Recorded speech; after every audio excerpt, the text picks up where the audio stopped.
Hey y'all, it's Paula back from Hillbilly Orchids, and as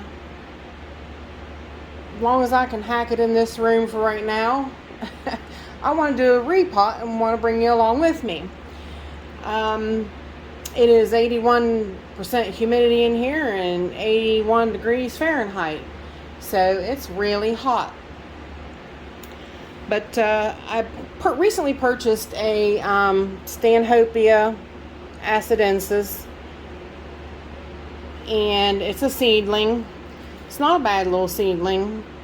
Paid $12. I think it was $12 or $12.50. I honestly can't remember. But reason that I want to repot this little guy is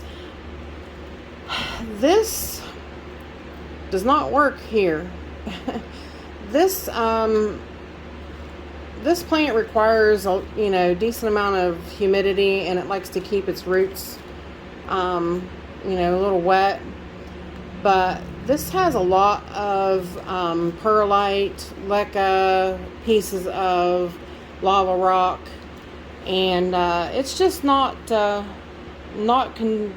conducive to my environment.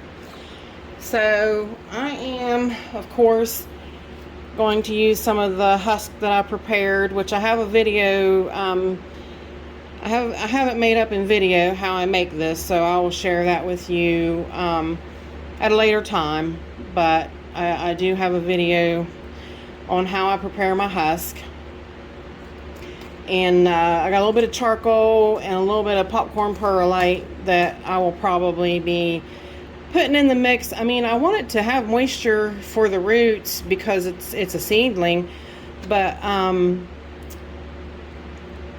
it's just everything that's in. I'm having to water this like 4 times a day because it's so it's so drying. Everything that's in here, there's nothing in here that's holding the moisture, unless there's a moss plug, which I absolutely hate. Despise moss plugs. But we won't know that until we get into it. So let's just do that. Like I said, it's just a seedling, but it's a pretty nice little seedling, and it's going to take a little bit of time, I know, for it to grow to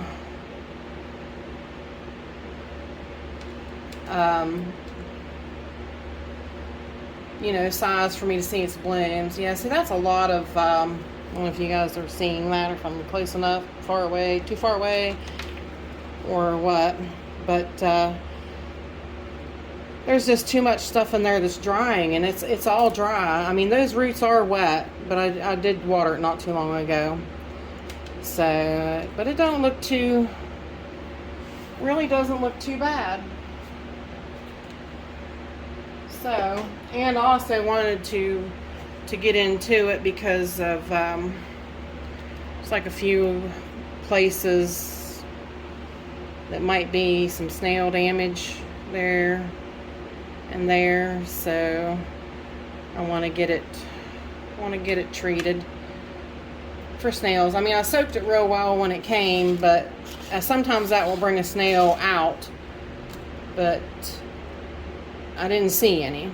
But I don't, and those holes don't necessarily mean that, but it might. I'm just going to trim just a tiny touch of these roots, not a lot. There's a seedling, and I am kind of surprised there was no moss plug.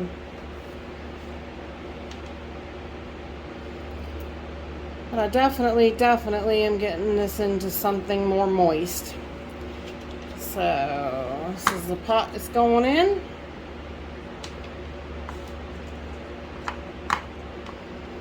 But actually for this moment, it's getting sprayed with peroxide and leave soaked for 10 minutes. So I'll be right back. All right, everybody, we are back. Let that soak 10 minutes. You can rinse it if you want. You don't have to, because after hydrogen peroxide sits, it goes to water anyways. so you don't necessarily have to rinse it. I usually do, just because, you know, just to make sure I'm rinsing everything off, which this one had like a lot of sediment kind of in it, so I wanted to make sure that that was out of the way. So this has 2 new growths, right, one there, one on this side and one on this side. So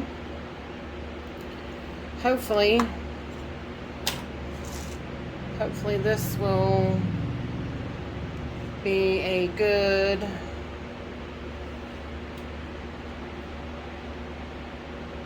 what am I trying to say? Sometimes I get, this is the first repot I've done, so please be gentle with me, but sometimes I go quiet because I'll be thinking, so just forgive me. At any rate, like I said, I am mixing husk, charcoal, and popcorn perlite. Not a lot. I want it to be a little more husk than the other things. I want the other things there just a little bit to be a little draining, so that it's not sitting too moist. So make sure we're good on screen right there. Put a little in the pot. And like I said, and I do have a later video coming about the husk, and you will, you know, trust me, the husk, once you learn how it does and the way plants react to the husk, you'll be all about the husk too. It's really, really, really great stuff. I mean, it's, you know, the plants will just flourish in the husk. That's another thing. See, I want to pull the plant to me because that's the way I'm used to doing it. So please bear with me, guys. I hope I'll get better at it. I'm certainly going to try. That's my every intention. So my first repot, hopefully it won't be too bad. But like I said, I definitely wanted to get this guy potted. This is just really needing it. Really. I mean, 4 times a day to water a plant. I mean, even though I'm home and whatnot, you know, it's okay, but it's really not. I got other things to do besides water a plant 4 times a day. Although I have my pride and joy, my Phalaenopsis lindenii, that do get preferential treatment. You'll get to see them guys later. I think, hey, you're growing orchids, you know, you gotta have a ghost orchid, come on. So I bought a mini flask of them a while back. So real excited with how things are going with it. So, but I'll share that with you at another time. This right now is about the Stanhopea. Like I said, this is the Stanhopea Assidensis. And I believe, if I'm not wrong, the reason I wanted this one was because it smells like cinnamon. It has a cinnamon fragrance. So I had watched Nina on her channel. She has a big one. These guys have the big red flowers with the, or the big white flowers with the red spots. And they are just beautiful. And if they smell that strong of cinnamon, then, I mean, this plant is definitely on my yay list. Because they just like, that's why I like the Violacea. I'll give you a sneak peek of her. I'm a little super proud mom. This one has a cinnamon smell. First time I got 2 blooms at the same time open. So I'm super proud of this one, and it smells so good. These blooms smell like cinnamon.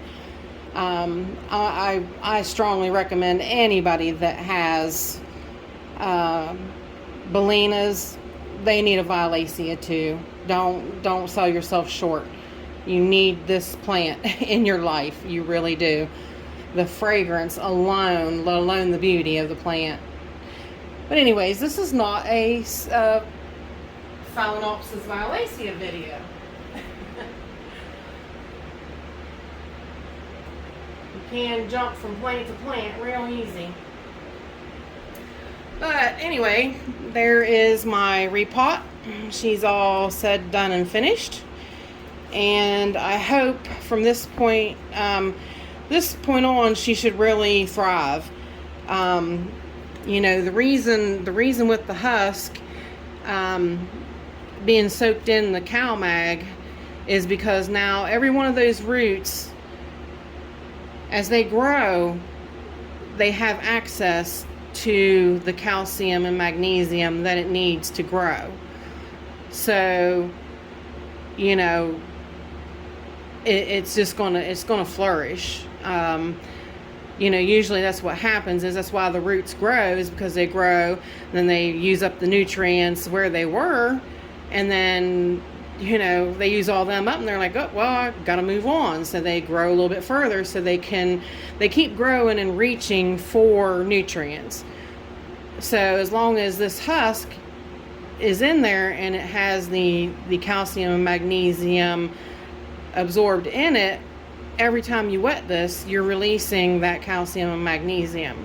So that really puts it into the cell structures of this plant and will cause it to grow great. We'll check back with it. You'll get to see its improvement, and you know, you'll be surprised. You will see here in a few days how you know, how much this plant has changed since it's been planted in the husk. So, well, with that said, I am glad you all stopped by to hang out with me for a minute while I repotted. Sorry about some of it being a little off the camera, but I've still got to quite find I got to find a good camera placement. I haven't been able to actually come up with that. So, you know, it's a work in progress, so please bear with me. But I appreciate y'all stopping by and hanging out with me, and I hope y'all have a great evening, and I'll catch you again later. Bye for now.